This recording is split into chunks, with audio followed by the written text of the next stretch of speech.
Britt, one of the most awkward and ignored areas in our home is under your stairs.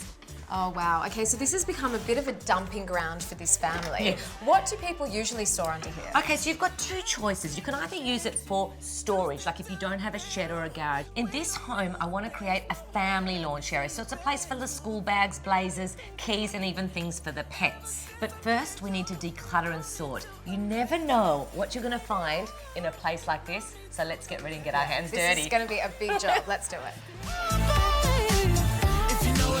There is so much stuff I found at the back in here that actually it's costing this family money by double buying things like school hats when I found 3 now.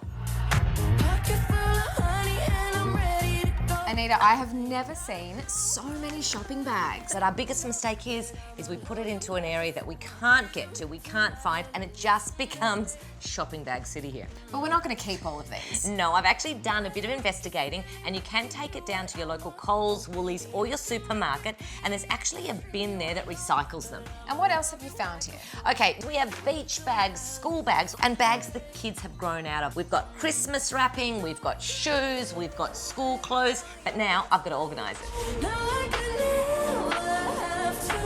So Anita, you've got a great storage system here. I'm actually setting this side up for the schoolgirls. So we're going to have their shoes, their extracurricular, all those things we're always looking for, the ties, sunglasses, stuff like that. They're going to have everything labelled and organised in this set.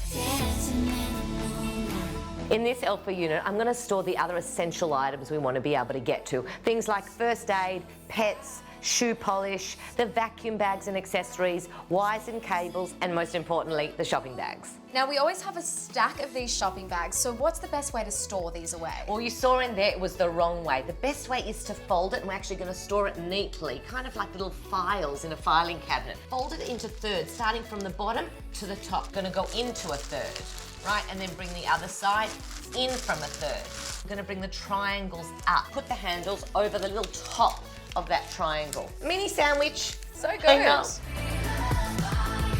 Now we're using our trusty Clever Cube storage system from Bunnings, but I've noticed there are no shelves here. Why is that? Okay, so I'm actually setting this up for a cute little cloak area, and all I had to do again was take out the shelves, and I'm going to insert a tension rod from Daiso, $2.80, so now I can hang up those blazers and they won't be thrown on the floor. I've installed some metal hooks for the school bags, so it's much easier for the kids to get them in and out. I was born to run, I don't belong to anyone. One of the items requested by this family was a whiteboard so they can keep track of all the kids' activities. I put on some double-sided tape and voila, it's up on the wall. So we're really utilising all of the space here, including the back of the door. What have you got here? I'm actually using the Alpha utility system. It doesn't actually have to be installed with any screws or holes. And then you can play around with the baskets. So what are we going to put in here? I'm using it for the gift wrapping, the present bags. I'm actually going to put the water bottles up here because they were on the floor before. And I'm using this for the ultimate key station.